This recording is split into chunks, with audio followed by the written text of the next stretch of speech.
حضرت شعیب علیہ السلام کو اللہ تعالیٰ نے مدین کی طرف بھیجا. مدین ایک قوم تھی, اس قوم میں بیماری تھی, ایک تو شرک کی اور دوسری وہ ناپ تول میں کمی کیا کرتے تھے, کسٹمر کو ٹھگتے تھے, 2 نمبری کرنا. تو حضرت شعیب علیہ السلام نے ان کو سمجھایا اوفوا الکیل والمیزان, جب وزن کرو یا کیل کرو. کیل کہتے ہیں مخصوص پیمانہ, مخصوص برتن جس کو ناپنے کے لیے رکھا ہو. آپ کو پتا ہے نا, کسی بھی چیز کو ناپنے کے عام طور پر 3 طریقے ہوتے ہیں. ایک کو اردو میں کہتے ہیں مساحت, یعنی گزوں کے ذریعے ناپا جائے کسی چیز کو, فٹ کے ذریعے ناپا جائے. پنجاب میں ایک کنال زمین ہوتی ہے نا, کہتے ہیں کنال ہے, 3 مرلے ہے. وہ ہماری سمجھ میں آ نہیں رہا ہوتا جب ہم پوچھتے ہیں یہ کتنی ہے, کہہ رہے ہیں اتنے مرلے. تو پتہ نہیں مرلے کیا ہوتا ہے بھائی, گزوں میں بتاؤ. تو مرلے, گز, کنال, ایکڑ, یہ مساحت کہلاتی ہے. اور ایک طریقہ ہوتا ہے کسی چیز کو وزن کر کے بیچنا. ہم جب دکاندار کے پاس جاتے ہیں, بھئی اتنے کلو گوشت دے دو, اتنے کلو ٹماٹر دے دو, تو یہ بھی ایک طریقہ ہے. ایک طریقہ ناپنے کا ہوتا ہے کیل, مخصوص برتن ہوتے ہیں کہ اس برتن میں جتنا آ جائے, چاہے وزن اس کا کچھ بھی ہو. جیسے لیٹر, 1.5 لیٹر والی بوتل, 1.5 litre petrol, 1.5 litre, 2 litre diesel. اب وہ کیا ہوتا ہے, ایک مخصوص برتن میں جتنا ڈیزل آ جائے اس کو ہم کیا کہتے ہیں کہ یہ 1 لیٹر ہے یا 2 لیٹر ہے. تو اس کو عربی میں کیل کہتے ہیں. کیل مخصوص برتن پہلے عربوں میں ہوا کرتے تھے. عرب میں آٹا, دال, چاول تول کر نہیں بیچے جاتے تھے, مخصوص برتن ہوتے تھے. صاع, 1 صاع, آدھا صاع, کوئی خاص برتن میں جتنا آٹا آ جائے. کھجور بھی ایسے ہی بکتی تھی. اس کو کہتے ہیں کیل. اور ایک طریقہ ہوتا ہے عدد, جیسے بھائی اتنے درجن کیلے, اتنے درجن انڈے, یہ عدد ہے نا. تو یہ 4 طریقے ہوتے ہیں عام طور پر پیمانہ کرنے کے. تو ان 4 طریقوں میں یہ لوگ ڈنڈی مارا کرتے تھے, خاص طور پر کیل میں اور وزن میں. گننے میں تو ڈنڈی مارنا تھوڑا مشکل کام ہوتا ہے. جب آپ کوئی چیز گنتے ہیں نا تو سامنے والا بھی تو گنتا ہے نا اس کو, لیکن تولنے میں یہ گڑبڑ ہوتی ہے کہ آپ کے پاس جو وزن ہوتا ہے وہ آپ تھوڑا کم رکھتے ہو. اور بعض دفعہ ایسے بھی ہوتا ہے, ہمارے حضرت فرمایا کرتے تھے کہ بعض لوگ یوں کرتے ہیں کہ جیسے 1 کلو کا بٹا رکھا, اور جب یہاں 1 کلو ٹماٹر تول رہے ہیں نا تو وہ آخری ٹماٹر ایسے زور سے ترازو میں ڈالتے تھے. ڈیجیٹل ترازو تو اب آئے ہیں نا, پہلے تو وہ تو جیسے زور سے ڈالیں گے اس کا وزن کیا ہو جاتا ہے, ایسے پھینک کے. تو یہ ڈرامے ہوتے ہیں. آج کل ڈیجیٹل ترازو میں لوگوں نے گڑبڑ کی ہوتی ہے. ایک صاحب مرغی لے کر آئے, مجھے خود بتایا کہ وہاں وزن کچھ اور تھا, گھر میں بھی کہتے ہیں میں نے ترازو رکھا ہوا ہے, وہاں وزن کچھ اور تھا. تو یہ طریقے, گھٹیا طریقے, لوگوں کو دھوکہ دینے کے اور حرام کمانے کے طریقے ہیں. یہ مرض 2-4 لوگوں میں نہیں, پوری قوم میں سرایت کر گیا تھا. جیسے ہمارے ہاں بھی ہے, چند لوگ آپ کو صحیح ملیں گے. اور پیٹرول پمپ پہ دیکھیں آپ, بہت دفعہ ایسا ہوتا ہے ہم ڈیزل ڈلواتے ہیں, پیٹرول ڈلواتے ہیں, اس پمپ سے ڈلواؤ تو صحیح ایوریج ملتا ہے, اس پمپ سے ڈلواؤ تو آگے جا کے ختم ہو جاتا ہے. یہ 2 نمبریاں ہو رہی ہیں. اتنا برا عمل ہے نا اللہ کی نظر میں, یہ اس کو ہلکا جرم نہ سمجھیں. دیکھو اللہ کو 2 نمبر لوگ پسند نہیں ہیں. اسلام کی دعوت اور جو کفر کی دعوت ہے اس میں فرق کیا ہے؟ غیر مسلم آپ کو اخلاقیات سکھاتا ہے, مینر سکھاتا ہے. قرآن کہتا ہے نا نا نا نا نا, ان چیزوں کا صرف اخلاقیات سے تعلق نہیں ہے, ان کا خدا کی نافرمانی سے تعلق ہے. یہ گناہ ہے, جرم ہے, یہ اللہ کی نافرمانی ہے. لہذا اس پہ سزا تمہیں وہ نہیں ملے گی جو دنیا دیتی ہے. دیکھو اگر میں کہیں سے آلو خریدتا ہوں, اس کو خوب اچھی طرح سمجھیں, اسلام میں اور غیر مسلم میں فرق کیا ہے. میں اگر کہیں سے آلو خریدتا ہوں, اس نے 20 روپے کے 100 روپے کے آلو میں 1 کم ڈال دیا اس نے, میں کیا کروں گا, جا کے تھوڑا سا برا بلا کہہ کے واپس آ جاؤں گا, کیونکہ اس نے مجھے 1 آلو کا نقصان پہنچایا. یہی ہوگا نا. اللہ کہتا ہے نہیں, وَيْلٌ لِّلْمُطَفِّفِينَ, تباہی ہے ان لوگوں کے لیے جو ناپ تول میں کمی کرتے ہیں. الَّذِينَ إِذَا اكْتَالُوا عَلَى النَّاسِ يَسْتَوْفُونَ, جب حق لینے کی باری آتی ہے تو پورا پورا وصول کرتے ہیں, دینے کی باری آتی ہے تو ڈنڈی مارتے ہیں, الا یظن اولئک انہم مبعوثون، انہیں پتہ نہیں ہے کہ آخرت میں ان کو اس جرم کا اللہ کے سامنے حساب دینا ہے۔ تو یہ جو نافرمانی کر رہے ہیں یہ کسٹمر کی نافرمانی بعد میں ہے، یہ اللہ کی نافرمانی پہلے ہے۔ تو جہنم کی آگ کی سزا اللہ نے اپنی نافرمانی کی وجہ سے رکھی ہے، آلو کم دینے کی وجہ سے نہیں رکھی۔ دیکھو قتل کی سزا قرآن کیا بیان کرتا ہے، وَمَن يَقْتُلْ مُؤْمِنًا مُتَعَمِّدًا فَجَزَاؤُهُ جَهَنَّمُ، جس نے ایک ایمان والے کو جان کر قتل کیا اس کی سزا کیا ہے؟ جہنم کی آگ میں پھینکوں گا جس میں وہ بہت طویل عرصے رہے گا۔ وَغَضِبَ اللَّهُ عَلَيْهِ، اللہ کا اس پر غضب بھی ہوگا اور اللہ کی اس پر لعنت بھی ہوگی، اور بہت بڑا عذاب اللہ نے اس کے لیے تیار کر کے رکھا ہے۔ سوال پیدا ہوتا ہے اتنی سخت سزا تو مقتول بھی نہیں دینا چاہتا اپنے قاتل کو۔ بھائی اگر مقتول کو زندگی دی جائے اور کہا جائے اس نے تمہیں قتل کیا تھا تو تم کیا سزا؟ وہ کہے گا عمر قید میں ڈال دو، اس کو بھی قتل کر دو، یہی کہے گا نا، اس سے اتنے پیسے لے لو۔ وہ یہ کبھی نہیں چاہے گا کہ اس کو ایک طویل عرصے کے لیے آگ میں بولو پھینک دیا جائے۔ تو مذہب یہ کہتا ہے کہ تم نے لوگوں کے حقوق ادا کرنے ہیں اللہ کے کا حق سمجھ کے، لوگوں کا حق سمجھ کے نہیں، بلکہ کس کا حق؟ بولو، اللہ کا حق سمجھ کے۔ جو لوگ زکوٰۃ نہیں دیتے، قرآن کہتا ہے یکنزون الذهب والفضة ولا ينفقونها في سبيل الله فبشرهم بعذاب أليم يوم يحمى عليها في نار جهنم فتكوى بها جباههم وجنوبهم وظهورهم۔ سونے چاندی کے ڈھیر رکھے ہوئے ہیں نا گھروں میں، خواتین کے پاس کتنا زیور ہوتا ہے، بہت سی خواتین کا زکوٰۃ نکالتے ہوئے جان نکلتی ہے، ارے اتنی زکوٰۃ، ارے اتنی کہاں سے دیں؟ جس خدا نے تمہیں اتنا نوازا ہے، زکوٰۃ وہی نکالتا ہے جس کے پاس اضافی ضرورت سے زائد چیزیں ہوتی ہیں۔ سال میں ایک دفعہ اللہ تم سے تھوڑے سے پیسے مانگ رہا ہے، خوش دلی سے دینا چاہیے، اے اللہ اتنا کہ ہم تو ڈبل دیں گے۔ کیسے؟ میں دیکھتا ہوں بعض خواتین کو پیشانی پہ لکیریں کیسے نکالیں بھائی، کیسے؟ یہ تو بہت زیادہ ہو گیا۔ تو اللہ کیا فرماتے ہیں جو لوگ زکوٰۃ نہیں دیتے، میں اسی سونے اور چاندی کو پگھلا کر ان کی پیشانیوں کو داغوں گا قیامت کے دن، اور کہوں گا ھذا ما کنزتم لانفسکم، یہ ہیں وہ خزانے جو تم نے اپنے لیے جمع کر کے رکھے تھے۔ اب زکوٰۃ غریب کا حق ہے نا، کیا خیال ہے؟ غریب سے اگر کہا جائے کہ اس نے تمہیں زکوٰۃ نہیں دی تھی، تم کیا سزا تجویز کرو گے؟ وہ کہے گا 2 تھپڑ لگا دو اس، یہی کہے گا نا؟ نہیں آ رہی بات میرا خیال ہے۔ وہ کبھی اس پہ راضی نہیں ہوگا کہ اس سونے اور چاندی کو پگھلا کے اس کی پیشانی کو داغا جائے، یہ گرم کر کے اس کی پیشانی پہ ڈالی جائے۔ وہ کہے گا بھائی یہ اتنا بڑا جرم نہیں ہے، لیکن اللہ کہے گا جرم اس لیے ہے کہ زکوٰۃ غریب کا حق نہیں ہے، زکوٰۃ کس کا حق ہے؟ میرا حق ہے، میں نے پیسہ دیا ہے تو مجھے اس کا ٹیکس دو، میرا شکر ادا کرو۔ اور میرا شکر ایسے ہوگا کہ جن غریبوں کا رزق میں نے اپنے ذمے لیا ہے وہ اسی طرح لیا ہے کہ کسی کو براہ راست دوں گا، کسی کو تمہارے ذریعے سے دوں گا، تو اب تم دو۔ اس لیے علماء کہتے ہیں جب ہم غریب کو زکوٰۃ دیتے ہیں تو اصل میں غریب اللہ کا وکیل بن کے قبضہ کر رہا ہوتا ہے، دے اللہ کو رہے ہیں۔ جیسے میں نے کسی کو پیسے دینے ہیں دکان پہ، قرضہ چڑھا ہوا ہے، فرض کرو آپ نے مجھے پیمنٹ کرنی 1 لاکھ روپے، میں کہتا ہوں یار وہ ڈائریکٹ جا کے راشن والے کو دے دو، میرا قرضہ چڑھا ہوا ہے، چڑھا ہوا نہیں ہے، ایک مثال دے رہا ہوں، ٹھیک ہے نا؟ آپ جا کے ڈائریکٹ اس کو دے دیں تو اس کا ہاتھ ہوگا، اصل میں وہ کس کا ہاتھ ہے؟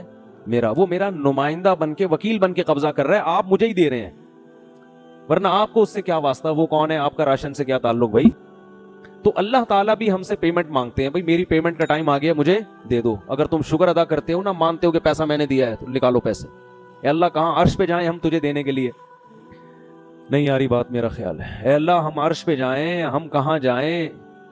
کیا بیت اللہ جا کے خانہ کعبہ میں ڈال دیں؟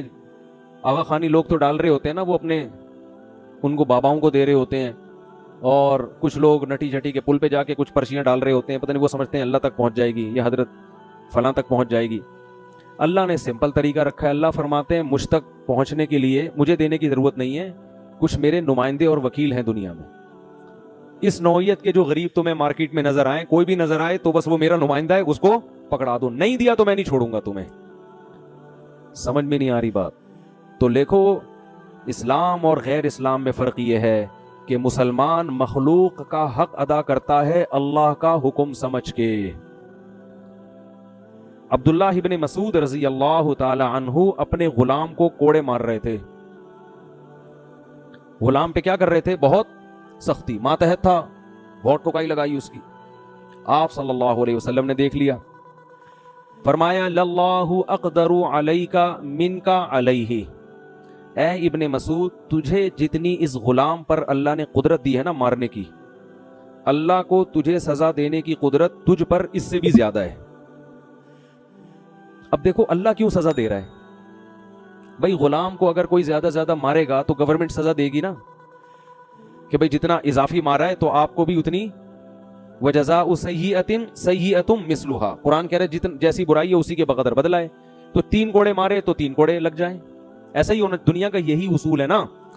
ارے کسی نے آپ کے ایک تھپڑ مارا تو قرآن آپ کو اجازت دیتا ہے کہ جتنی سپیڈ سے مارا ہے اتنی سپیڈ سے آپ بھی اس کے رکھ دیں، وہاں پہ لے جا.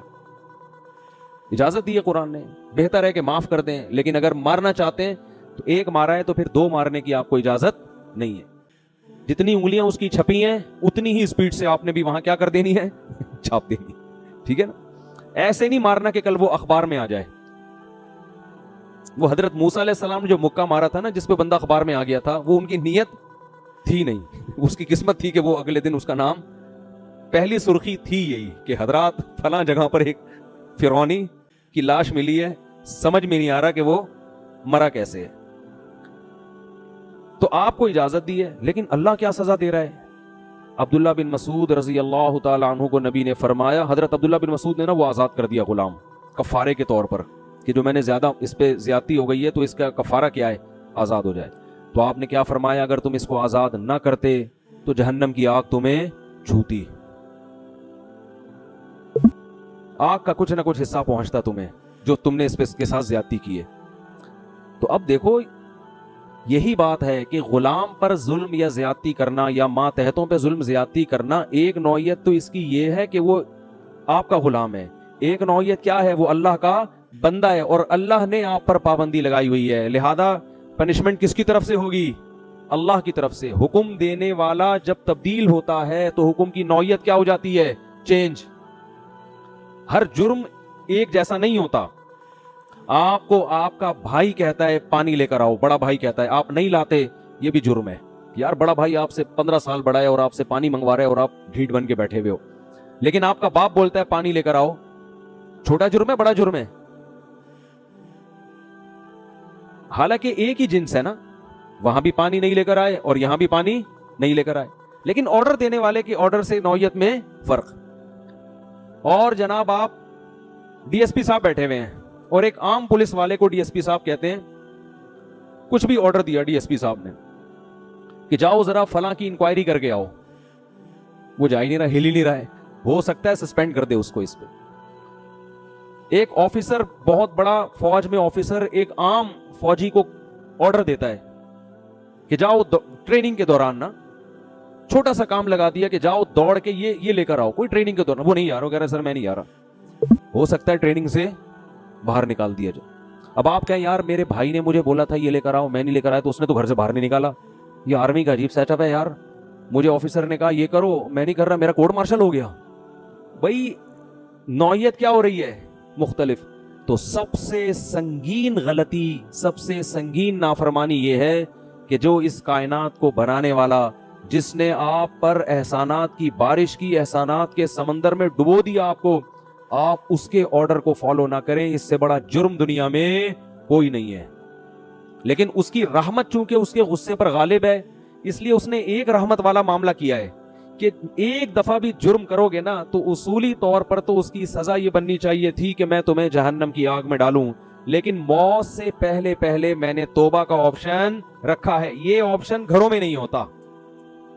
نہیں آ رہی بات سمجھ میں؟ کوئی آفیسر اگر عام فوجی کو بولتا ہے یہ کام کرو، کہہ رہے نہیں کر رہا، ایک دفعہ سوری، ٹھیک ہے نا، 2 دفعہ سوری، تیسری دفعہ میں کیا کہے گا؟ کورٹ مارشل ہوگا کہ نہیں ہوگا؟ لیکن اللہ نے 3 کروڑ دفعہ بھی اگر آپ نے نافرمانی کر لی اور 3 کروڑویں مرتبہ آپ نے توبہ کر لی تو موت سے پہلے توبہ کا آپشن بولو رکھا ہے، کیونکہ وہ اس کی رحمت اس کے غصے پر غالب ہے. لیکن وہ رحمت جب ہی ہوگی نا جب آپ بھی تو کچھ کریں. آپ سوری کرنے کے لیے تیار ہی نہیں ہو تو پھر کیسے وہ آپ اس کی رحمت کی امیدیں لگا کے بیٹھتے ہو. تو شعیب علیہ السلام نے اپنی قوم کو کیا کہا کہ ناپ تول میں کمی بولو مت کرو. قوم کی کھوپڑی میں یہ بات آج بھی نہیں آتی, قوموں کی کھوپڑیوں میں آتی ہے. آپ سمجھاؤ سبزی والوں کو یہ نہ کرو, کہہ رہے ہیں ابے اس کے بغیر تو گزارا ہی نہیں ہوتا, ابے سبھی یہی کر رہے ہیں, ابے بھائی موقع کون سے دور میں رہتے ہو, یہ ٹوپی ڈرامے شروع ہو جاتے ہیں. تو وہ قوم بھی کہنے لگی. پھر وہ ایک جرم یہ بھی کرتے تھے کہ راستوں میں بیٹھ جاتے تھے, اور جو لوگ بھی حضرت شعیب پر ایمان لاتے نا ان کو وسوسے ڈال ڈال کے اللہ کے راستے سے روکتے تھے, جو کام آج فیس بک اور یوٹیوب پہ ہو رہا ہے. اچھے بھلے لوگ جب دین کی طرف آتے ہیں ان کو فرقواریت میں الجھا دینا, ان کو علماء کے خلاف, محدثین فقہا کے خلاف, صحابہ کے خلاف, وہ صحابہ سے یہ غلطی ہوئی, وہ اسلام ہی مشکوک لگنے لگتا ہے. اسلام کے جو بیسک احکام ہیں جو صدیوں سے جن پر اتفاق چلا آ رہا ہے ان میں شک پیدا کر دینا. جیسے غامدی صاحب تو ماشاءاللہ ہول سیل کے حساب سے یہ کام کر رہے ہیں. میرا دل نہیں چاہتا نام لوں لیکن کیا کروں, پھر وہ سمجھانا پڑتا ہے نا. ہر اسلام کے موٹے موٹے احکام میں کیا پیدا کر دیا, شک. اس سے کیا ہوگا, لوگ نا ہر حکم کے میں کنفیوز ہو جائیں گے. خیر شعیب علیہ السلام کی قوم یہ جرم کرتی تھی, تو اللہ نے جب شعیب علیہ السلام دعوت دیتے دیتے دیتے طویل عرصہ گزر گیا نا, قوم پیسوں کے معاملے میں یاد رکھو لوگ مولاناؤں کی بات نہیں مانتے. ان کے ساتھ بھی یہی مسئلہ ہو رہا تھا. قرآن میں دوسرے مقام پر آتا ہے کہ الصلاۃ تأمرک ان نترک ما یعبد آباؤنا ونفعل فی اموالنا ما نشاء. آپ کی نماز, آپ نماز پڑھیں شعیب علیہ السلام, ہم آپ کو نماز سے منع نہیں کرتے. ہماری تجارت میں آپ دخل اندازی مت کریں. پیسہ کیسے کمانا ہے یہ آپ کو نہیں پتا, یہ ہمیں پتا ہے. اب لوگ مولویوں سے تجارت کے مسائل نہیں پوچھتے. میں نے پچھلے سال نا تبلیغ کے کچھ اکابر تھے کیا ہیں, اللہ ان کی عمر میں برکت دے, پروگرام بنایا کہ ہم تاجروں کے لیے ورک شاپ کرواتے ہیں, ان کو تجارت کے مسائل سکھائیں گے. بڑے بڑے تاجروں سے میں نے رابطہ کیا, کسی نے لفٹ نہیں کرائی. میں نے ان بزرگ کو فون کیا, میں نے کہا لفٹ ہی نہیں کرا رہا کوئی. ویسے حضرت جی ہر وقت آگے پیچھے, مفتی صاحب ہمارے یہاں کب آئیں گے, ٹھیک ہے نا. اور نارملی بیان کے لیے بہت لوگ, انہوں نے کہا یہ جو تجارت کے مسائل کا لیبل ہے نا یہ بڑا خطرناک ہے. لوگ یہ سمجھتے ہیں مولانا لوگ ہماری تجارت میں کیا کر دیں گے, ٹانگ اڑا دیں گے, یہ حرام ہے, یہ ناجائز ہے. اچھا بھلا ابھی چل رہا ہے, چلنے دو, پتہ نہیں فیکٹری ہی نہ بند کروا دیں کہیں. ہے سمجھ میں نہیں آ رہی بات, حالانکہ ایسا بالکل بھی نہیں ہے. تو انہوں نے کہا ٹیکنیکل طریقے سے آپ ان کو یہ نہیں بتائیں کہ ہم تجارت کے مسائل بتا رہے ہیں, یہ مسائل کے لفظ سے ڈریں گے. ان کو یہ بتائیں ہم تجارت کے فضائل کی ورکشاپ کروا رہے ہیں. صحیح ہے نا, اسلام میں تجارت کے فضائل بھی ہے نا. لیبل فضائل کا ہو, جیسے وہ لیبل ہوتا ہے امت کے اتحاد کا, کام کیا ہو رہا ہے آگ لگانے کا. وہ بزرگ نے یہ لکھا, وہ بزرگ نے یہ لکھا, امت کو میں جوڑ رہا ہوں. ابھی عجیب طریقے سے جوڑ رہا ہے بھائی. تو میں لوگوں سے کہتا ہوں نا, آپ نے اپنے تمام رشتہ داروں کو گھر میں بلایا, دعوت دی, سب آ کے بیٹھ گئے. پھر آپ نے سب کے عیب نکالنا شروع کیے. میرے ماموں اس دن یہ کر رہے تھے, میرے چاچو اس دن یہ کر رہے تھے, تیرے پپا نے یہ کیا. اب جب سب میں آگ لگ گئی, کیا کر رہا ہے, کہہ رہے میں رشتہ داروں میں جوڑ پیدا کر رہا ہوں, فرقواریت کو ختم کر رہا ہوں. تو ہم کیا لگائیں گے, لیبل فضائل کا. ان کو بتاتے رہیں گے بھائی یہ حرام ہے, یہ ناجائز ہے. لیکن صحیح عالم کیا کرتا ہے, وہ یہ نہیں کہتا کہ صرف کہ یہ حرام ہے, بلکہ وہ اس کا آلٹرنیٹ بتاتا ہے. بھائی یہ ناجائز ہے لیکن یوں کر لو تو آپ کا پروفٹ بھی کم نہیں ہوگا, لیکن یہ تجارت کیا ہو جائے گی, جائز ہو جائے گی. لیکن لوگ بڑے ڈرتے ہیں, وہ کہتے ہیں مفتیوں کے سر پہ سینگ لگے ہوئے, یہ ٹکر ماریں گے ہمیں, ہمارا اچھا بھلا کام چل رہا ہے, دھندا چل رہا ہے, اس کا بیڑا غرق کر دیں گے. لیکن بہرحال اچھے لوگ بھی دنیا میں موجود ہیں. بہت سے تاجر پوچھتے ہیں. اب ایک پرسوں چند دن پہلے تاجر کا فون آیا کہ میرا کنٹینر آ رہا ہے, 20 لاکھ کا کنٹینر ہے, میں نے 25 میں فروخت کر دیا ہے آگے, حالانکہ کنٹینر ابھی پورٹ سے لگا نہیں ہے. بھائی یہ تو جائز نہیں ہے. نبی صلی اللہ علیہ وسلم کی صحیح حدیث ہے, کوئی بھی چیز قبضے میں لیے بغیر آپ آگے نہیں بیچ سکتے. اب میں صرف اتنا کہہ دیتا جائز, وہ کہتے ہیں ابے یار یہ 5 لاکھ کا اچھا بلا پروفٹ کیا ہو گیا, تیل ہو گیا. اب تو ہم کر ہی نہیں سکتے, سارے تاجر پہلے سے ہی کر رہے ہیں یہ سب کچھ. تو آلٹرنیٹ بتا دیتا ہے. بھائی آپ ایسا کریں, کنٹینر ابھی لگا نہیں ہے, آپ بیچے نہیں, بیچنے کا وعدہ کر لیں. سمجھ میں آ رہی ہے بات, کیا کر لیں, بیچے نہیں نا, بیچنے کا کیا کر لیں, وعدہ کر لیں. بکنگ کے پیسے لے لیں ایڈوانس, بے شک 25 لاکھ ایڈوانس لے لیں, کہیں ابھی میں نے بیچا نہیں ہے, یہ صراحت کریں.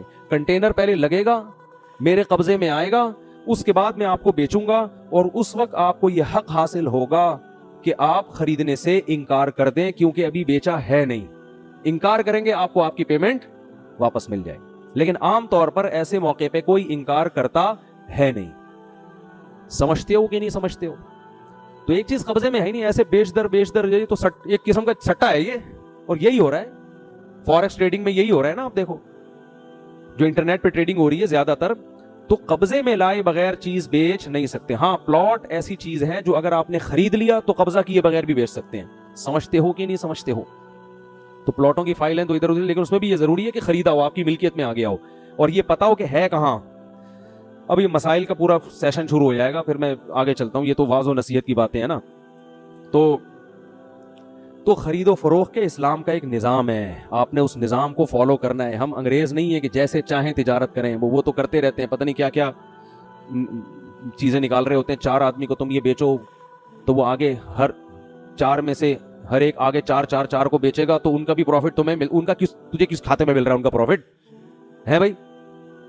ایک دفعہ ہمارے پاس ایک صاحب آئے، ہمارے استاذ بھی بیٹھے ہوئے تھے، کہنے لگے کہ ہم نے یہ جوسر مشین بنائی ہے، ایکچولی نہیں بلکہ میڈیسن تھی، کوئی وٹامن کی تھی، کوئی ایک جنرل جو ہوتی ہے نا، ایک عام جو لوگ عام طور پہ استعمال کرتے ہیں. کہا ہم یہ اس طرح سے بزنس کر رہے ہیں کہ ہم یہ بیچیں گے جتنوں کو بھی، ان کو ہم یہ سہولت دیں گے کہ آپ نے بھی آگے 10 آدمیوں کو بیچنی ہے، پھر وہ 10 میں سے ہر ایک 10 کو، تو ان میں سے ہر ایک کا کمیشن ان 5 کو ملے گا. اب اس کی وجہ سے اس میڈیسن کی جو مارکیٹ ویلیو سے زیادہ ویلیو پہ بیچ رہے ہیں، وہ ظاہر ہے نارمل ویلیو پہ بیچنے کے لیے اس تکلف کی ضرورت تھوڑی ہے. میرے ذمے ہمارے استاذ نے لگایا ہوا تھا، ان کم بختوں کو سمجھو یہ کر کے آ رہے ہیں معذرت کے ساتھ. تو میں ان کے آفس میں چلا گیا، ان کی پریزنٹیشن جو بھی تھی نا وہ سن کر آیا میں. تو پتہ یہ چلا کہ یہ جو میڈیسن کی قیمت اتنی ہے، اضافی قیمت جو بندہ دے رہا ہے نا، وہ صرف اس چکر میں دے رہا ہے کہ آگے میں 10 آدمیوں کو یہ پہنا دوں گا اور یہ میرے پیسے کور ہو جائیں گے. اگر یہ 10 کو نہیں پہنا سکا تو یہ پیسے کور نہیں ہوں گے. تو یہ جائز طریقہ نہیں ہے. لیکن وہ پتہ نہیں فتوے بھی آپ ہر جگہ سے آج کل مل جاتے ہیں، کہیں سے ٹھپے وپے لگا کے لائے ہوئے تھے حلال ہے. تو ہمارے استاذ نے ان کو ڈانٹا کہ اگر یہ اتنی بہترین دوا ہے تو کم بختوں تو میں کہہ رہا ہوں، جا کے انسان کے بچوں کی طرح میڈیکل اسٹور پہ کیوں نہیں رکھوا دیتے اس کو بھائی؟ اس کی آپ پبلسٹی کریں، اس کی ایڈورٹائزمنٹ کریں، بتائیں بھائی اتنی مفید چیز ہے، لوگ خریدیں. ان کو پتا ہے لوگ اس طرح سے نہیں خریدیں، اور اس کا نقصان ان کو ہوگا جو آخر میں رہ جائیں گے، جن سے خریدنے والا کوئی بھی نہیں ہوگا. یہ چین چلتی ہے ایسے، تو یہ ناجائز ہے. تو سیدھی طریقے سے انسان کے بچوں کی طرح پیسہ کماؤ میرے بھائی. جیسے ساری دنیا یہ گورے جو ہے نا کھوپڑی لڑاتے رہتے ہیں، کسی طرح سے پیسہ ہم اپنے پاس سمیٹیں، اس میں لوگ کروڑپتی بن گئے ہیں بیٹھے بیٹھے. اب آپ نے وہ جوسر مشین یا میڈیسن 10 کو بکوا دی اور آپ آرام سے بیٹھ گئے، وہ 10 آگے 100 کو، وہ 100 سے آگے 1000، آپ بیٹھے بیٹھے نوٹ چھاپتے رہتے ہو فری پھوکٹ میں. اور پھر آپ کو کمپنی اتنی سہولتیں دیتی ہے اور یہ اور وہ، اور آپ کو پھر جب مفتی کہے گا یہ حرام ہے تو اتنا پیسہ فری پھوکٹ میں بیٹھا بیٹھا مفتی صاحب کے منہ سے حرام کہتا ہوا اچھا نہیں لگتا. پیسے کی تو بڑا نشہ ہوتا ہے، لت پڑ جاتی ہے میرے بھائی. چرس اور ہیروئن کی لت سے زیادہ یہ لت ہے. اور پیسے کی محبت ختم کرنے کا صرف ایک طریقہ ہے، دنیا کو مسافر خانہ سمجھے، W11 سمجھے. او بھائی لٹک کے چلے جائیں گے، روکی سوکی کھا لیں گے، جگہ نہ ملی چھت پہ بیٹھ کے چلے جائیں گے. ہم نے تو لانڈی پہ اتر جانا ہے، ہم نے کون سا یہاں بیٹھے رہنا ہے. پیسے ہوں گے انجوائے کریں گے، نہیں ہوں گے تو لٹک کے سفر کریں گے، یہ بھی انجوائے کریں گے. پیسے ہوں گے پراٹھے کھائیں گے، انڈے پراٹھے کھائیں گے، نہیں ہوں گے سوکھی روٹی چائے میں ڈبو کے کھائیں گے. 4 دن میں اس کی بھی عادت ہو جاتی ہے، کوئی ٹینشن لینے کی بات نہیں ہے. گھر ملے گا سوئیں گے، نہیں تو فٹ پاتھ پہ منجی ڈال کے سو جائیں گے. اور منجی کا فائدہ اتنا زیادہ ہے، میں نے ایک بیان کیا تھا کہ بیڈ پہ سونے میں نقصان ہے، بیڈ میں نیچے سے ہوا نہیں لگتی. منجی ڈال کے چارپائی ڈال کے سوئیں گے نا تو اس میں نیچے سے بھی ہوا لگتی ہے، یہ بہت بڑا فائدہ ہے.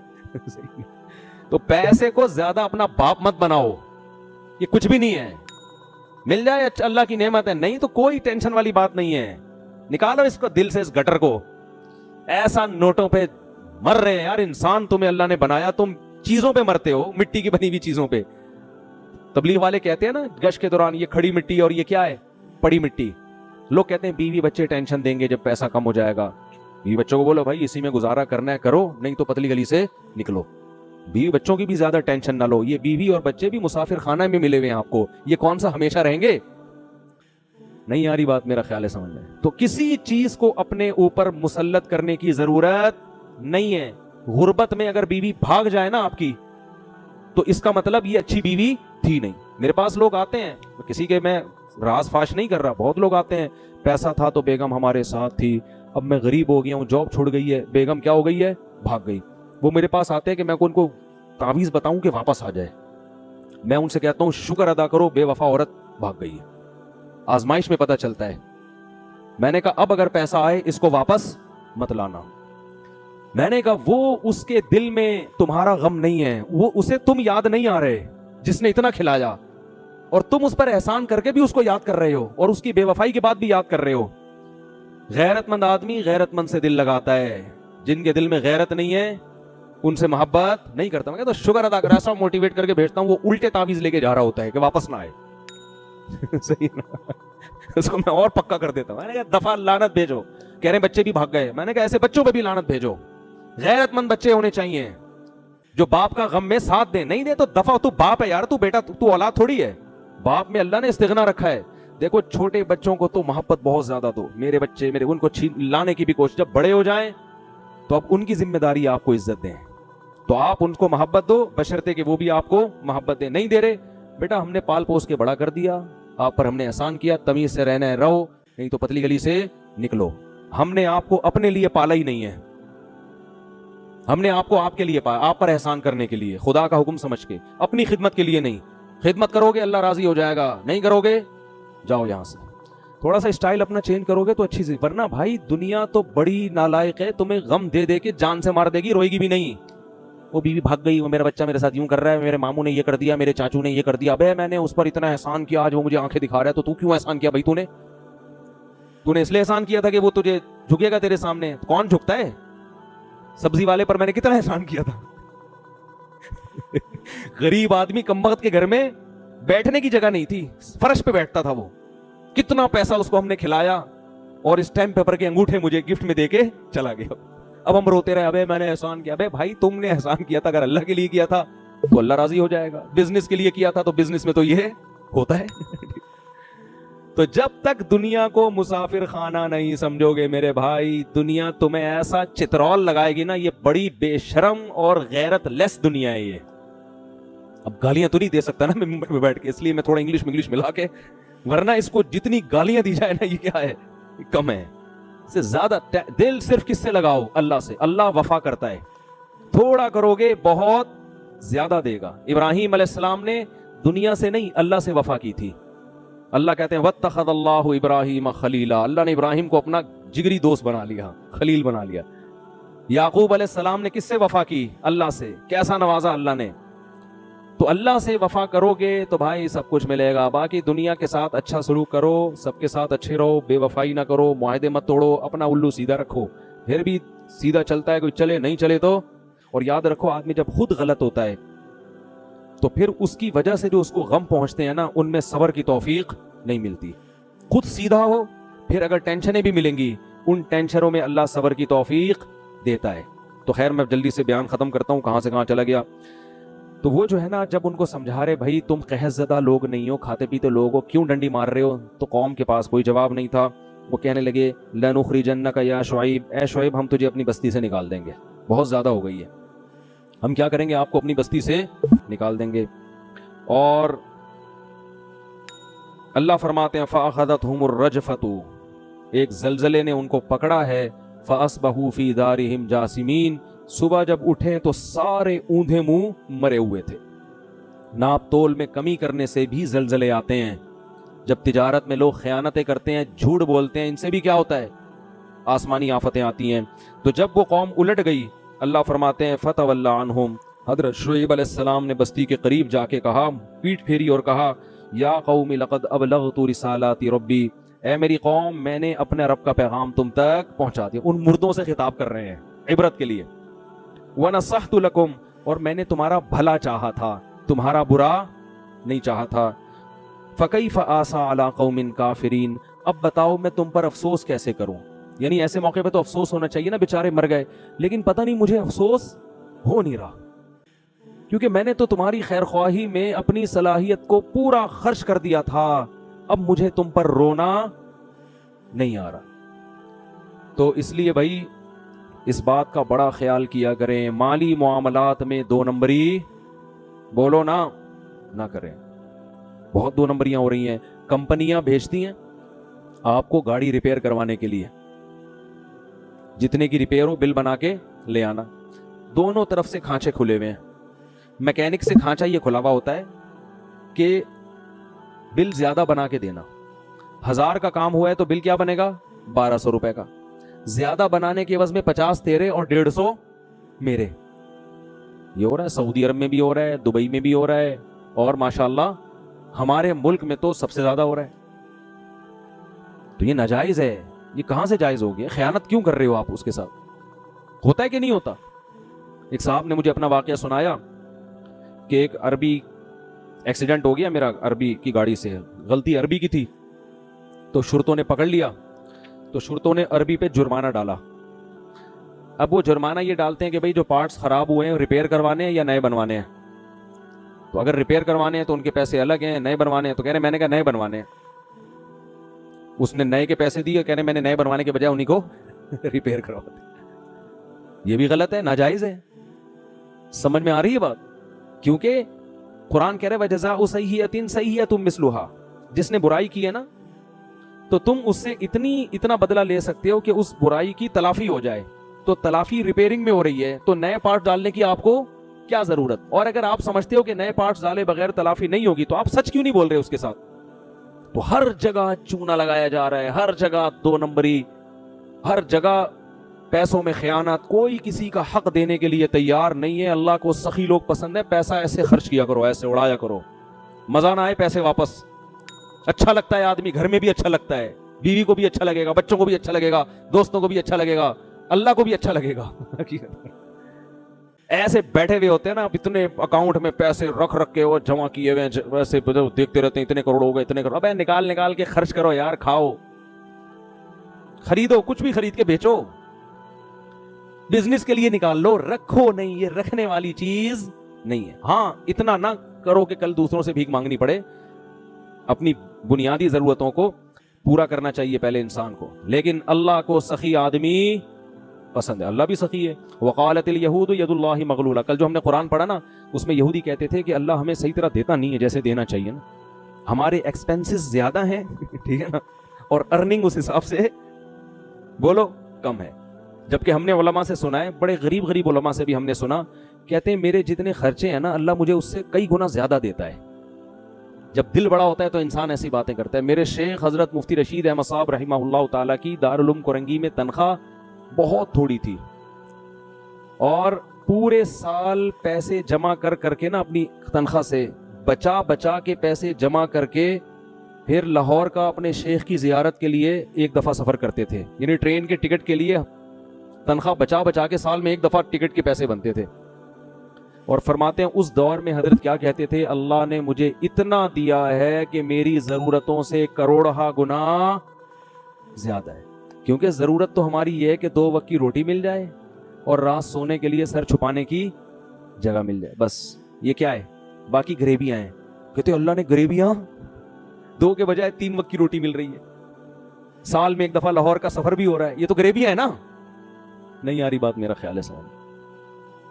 تو شکر ادا کرو گے نا, اللہ نے یار جتنا ہماری ضرورت ہے اس سے کئی گنا. ابے دیکھو افطاری پہ کیا مزہ آتا ہے یار, کتنا کچھ رکھا ہوا ہوتا ہے آج دسترخوان پہ. غریب آدمی کے دسترخوان پہ بھی کیسا پھوڑ پھاڑ کے طبیعت سے آتے ہیں جو تباہی مچا دیتے ہیں نا. آپ افطاری کے ٹائم پہ ذرا پبلک کو دیکھا کرو. میں تو کبھی کبھار اپنے گھر میں نوٹ کر رہا ہوتا ہوں نا, لوگوں کو تو جا کے دیکھنا صحیح نہیں ہے کیا کھا رہا ہے. ایک ہاتھ ادھر پکوڑے کی طرف گیا, ادھر فوراً سموسہ چیک, کیا کھائیں, سموسہ نہیں ہے ادھر دہی بڑے کی طرف آؤ, ادھر سے چاٹ کھاؤ کے دیکھو, ابے تھوڑا سا یہ لیگ پیس اٹھاؤ. ہے بھائی, جتنی چیزیں ہوتی ہیں نا آدمی کنفیوز ہوتا ہے کہ کھانا کیا ہے, میں نے جلدی لگا ہوا ہے بس. کتنی نعمتیں اللہ نے دی ہیں ہمیں. افطاری ملے پھر رات کھانا نہ ملے کوئی ٹینشن نہیں ہے, کوئی کمزوری نہیں ہوگی. صبح سحری ملے کافی ہے, وہ سحری ہمیں صرف کھجور بھی مل جائے نا, انسان بہترین صحت کے ساتھ زندہ رہ سکتا ہے اگر وہ صرف کھجور پانی پہ گزارا کرے. صحابہ کرام کئی مہینے کھجور اور پانی پہ گزارا کرتے تھے, اور بڑی بھاری بھرکم تلواریں لے کے میدان جنگ میں لڑا کرتے تھے. کھجور ہی ایسی چیز ہے جس میں اللہ نے سب کچھ رکھ دیا ہے, باقی سب غریبیاں ہیں. شربت بھی پی رہے ہیں, پھر پکوڑے بھی کھا رہے ہیں, پھر سموسے بھی پھوڑ رہے ہیں, اور یہ بھی, اور بریانی کی طرف ایک ٹن مارا, وہاں سے ٹن تھوڑا سا ادھر سائڈ پہ ٹن مار کے نہاری کی طرف آئے, پھر فروٹ چاٹ کی طرف ٹن مارا, ایسے کنفیوز ہو رہا تھا. اس وقت آپ کسی کے آگے سے سموسہ چھین لو. میں نے ایک گھر میں لڑائی دیکھی ہے, ایک گھر میں میں نے لڑائی دیکھی. کیا ہوا تھا, افطاری کے وقت پر آپس میں ایسی لڑائی ہوئی ہے ایک گھر میں. وہ پہلے میں کہیں رہا کرتا تھا, وہاں کے پڑوس, کسی کا ذہن, وہ ان کا بھی ذہن نہیں جائے گا, کسی کا راز فاش نہیں کر رہا. افطاری کے وقت نہ ایسی قاتلانہ لڑائی ہوئی ہے بھائیوں میں. او بھائی, برتن پھینکنے کی آوازیں آ رہی تھی. پتہ یہ چلا تھا کہ ایک رول تھا, وہ بچے نے اٹھا کے پہلے بھاگ گیا وہ لے کے. اس پہ بڑے بھائی کو غصہ آیا, کہ دوسرے بھائی پہ کہا کہ تیرا بچے کو اتنی تمیز نہیں ہے کہ بڑے بیٹھے ہوئے ہیں اور افطاری کے ٹائم پہ یہ رول اٹھا کے بھاگ گیا. تو کہیں اس نے تھپڑ مار دیا ہوگا. بھائی نے کہا کہ ایک رول پہ تم نے اس کو تھپڑ مارا ہے. اس پہ ان کی ایسی لڑائی ہوئی ہے. تو اس لڑائی میں رول کا بہت بڑا رول تھا. افطاری کے وقت جس سپیڈ سے کھا رہے ہوتے ہیں نا, اب دیکھو کوئی سموسوں کی طرف آ رہا ہے اور آپ وہ پلیٹ اپنی طرف کھینچ لو, پھر دیکھو اس کا میٹر چارٹ ہوگا کہ نہیں ہوگا. یہ تو انسان ہے یار. تو صرف کھجور ایک ایسی چیز ہے جس میں اللہ نے بے پناہ طاقت رکھی ہے. نبی صلی اللہ علیہ وسلم نے فرمایا, جس گھر میں کھجور نہیں ہے فَأَهْلُهُ جِيَاعٌ, وہ گھر والے بھوکے ہیں. اس لیے میرا اپنا معمول ہے, گھر کے فریج میں جب سے میں نے یہ حدیث سنی ہے نا, کوشش کرتا ہوں کھجور کا ایک دانہ بھی اگر ہے نا تو وہ رہے. ہر وقت گھر میں کیا ہونا, کھجور لازمی ہونا چاہیے. سرکہ کو نبی صلی اللہ علیہ وسلم فرمایا نعم الادام الخل, سرکہ بہترین سالن ہے. لیکن یہ نہیں جو کمپنیاں بنا رہی ہیں, یہ پتہ نہیں کیا کیمیکل ڈال رہی ہیں. جو اوریجنل سچی مچی کا سرکہ ہو, جو پتہ نہیں کہاں ملتا ہے آج کل. ہم تو ترس گئے, کوئی خود ہی بنا لے یوٹیوب پہ سرچ کر کے تو شاید ہے, ورنہ وہ ہماری دادی بنایا کرتی تھی. ایک ہماری دادی بناتی تھی شلجم کا اچار, آہا. اب وہ بھی مارکیٹ میں, اب کسی چیز پہ اعتماد ہی نہیں ہے. ایسے ہماری دادی, اللہ ان کی مغفرت فرمائے, ہندوستان کی تھی نا, تو وہ کھانے جو چٹپٹے وہیں سے آئے ہیں سارے انڈیا سے. تو وہ شلجم کا اچار خود اپنے مبارک ہاتھوں سے بناتی تھی. ایسے ہی اس میں مزہ ہاضم بھی ہوتا ہے بڑا ٹائٹ. پھر وہ سرکہ بھی بناتی تھی. اب نئی نسل کو تو پب جی کھیلنا آتا ہے, ان کو یہ کھانے بنانے نہیں آتے, ٹھیک ہے نا. تو وہ یہ چیزیں کیسی مزے کی چیزیں ہیں یار. ایسے شلجم کا اچار کہہ کے ہی بھوک بڑھنا شروع ہو گئی ہے, ٹھیک ہے نا. اس کا جو پانی بڑا مزے کا ہوتا ہے. تو سرکے کو نبی نے فرمایا بہترین سالن ہے. اچھا, یہ جو سرکہ یہ چیز ہے نا, یہ ہلکی سی کھائی جاتی ہے. لوگ تجربے کر رہے ہوتے ہیں یوٹیوب پہ سرچ کر کے کہ جس نے ایک چمچ سرکہ نہار منہ پیا اس کو دل کے بال کھل جائیں گے. او بھائی, یہ یوٹیوبرز کے دھوکوں میں مت آؤ. یہ تو پھینک رہے ہیں. خالی پیٹ جب ایک چمچ سرکہ پیو گے نا, دل کے وال تو کھلیں گے, آنتیں بھی کھل جائیں گی آپ کی ساتھ ساتھ. حقیقت بتا رہا ہوں میں, وہ تیزاب کی طرح ہوتا ہے, وہ جلا دے گا آنتوں کو جا کے. ایک صاحب نے یوٹیوب پہ سرچ کر کے نا گرم پانی میں صبح لیمن کا قہوہ پینا شروع کر دیا کہ اس سے ویٹ کم ہوتا ہے. ویٹ تو کم ہوا, لیکن کیا نقصان ہوا ہے کہ وہ جو معدے کی دیواریں ہوتی ہیں نا, اس میں تولیے کی طرح کی ہوتی ہیں, وہ دانے ختم ہونا شروع ہو گئے. کیونکہ وہ یہ بھی تو ایک تیزاب ہے نا, ایسڈ ہے لیمن. خالی پیٹ جا کے آپ کی دیواروں کو متاثر کر رہے ہیں معدے. تو یوٹیوب پہ نہیں چیزیں سرچ کر کے کھایا کریں کہ وہ موٹے ہونے کے لیے یہ کھا رہا ہے آدمی اور پتلا ہونے کے لیے. وہ پتلا تو ہو جاؤ گے آپ, لیکن بہت زیادہ سائیڈ افیکٹ ہوتے ہیں. پراپر جب تک کوئی ڈاکٹر نہ ہو, پراپر صحیح حکیم نہ ہو, اس وقت تک آپ خود سے یوٹیوب پہ سرچ کر کے اپنا علاج مت کریں. تو نبی نے کھجور کی تعریف بیان کی. تو سرکہ جو ہے نا, ایک خالص ہو, کھانے میں تھوڑا سا ایسے بھر کے نا اس کو کھانا شروع کر دیں, نقصان دیتا ہے. تو اللہ نے اتنی نعمتیں دی ہیں, حالانکہ ہماری ہر ضرورت کھجور سے پوری ہو جاتی ہے. صحابہ کی تو ساری ضرورتیں, اور ہمیں کھجور اچھی کیوں نہیں لگتی؟ اس لیے نہیں لگتی کہ بھئی بھوک نہیں لگتی ہمیں. ایک دفعہ طبیعت سے بھوکے ہو, پھر دیکھو تازہ کھجوریں جب سامنے آئیں گی نا, ان کو پھوڑنے میں مزہ نہ آئے, پیسے واپس. ہمارے نبی شدید بھوک میں, اتنی شدید بھوک تھی کہ اس بھوک نے آپ صلی اللہ علیہ وسلم کو گھر سے نکلنے پر مجبور کر دیا. ہم تو بھوک لگے بغیر کھاتے ہیں, اس لیے ان نعمتوں سے صحیح لذت حاصل نہیں کرتے. بھوک لگے پھر دیکھو. تو نبی گھر سے نکلے, بس یہ واقعہ سنا کے بیان ختم کرتا ہوں. حضرت ابو بکر بھی نکل گئے, انہوں نے کہا میں بھی بھوکا. حضرت عمر بھی نکل گئے, فرمایا میں بھی کیا ہوں, اتنی بھوک. تو ایک صحابی کے گھر پہ گئے, انہوں نے بلایا, انہوں نے کہا, اپنے باغ میں بلایا ان کو, کہا کہ اللہ کی قسم آج کے دن روئے زمین پر آپ سے اچھے مہمان اور مجھ سے بہتر میزبان کوئی بھی نہیں ہے, کہ مجھے سید الانبیاء ابو بکر عمر کی دعوت کا موقع ملا. تو ان کو لے گئے اپنے باغ میں اور تر کھجوریں توڑ کے درخت سے ان کے سامنے رکھی, تازہ تازہ کھجوریں, ہر چیز تازہ کھایا کرو. گوشت بھی آج کل 1 مہینے پرانا فریج میں, بقرعید کے گوشت سے محرم کے حلیم بن رہے ہوتے ہیں.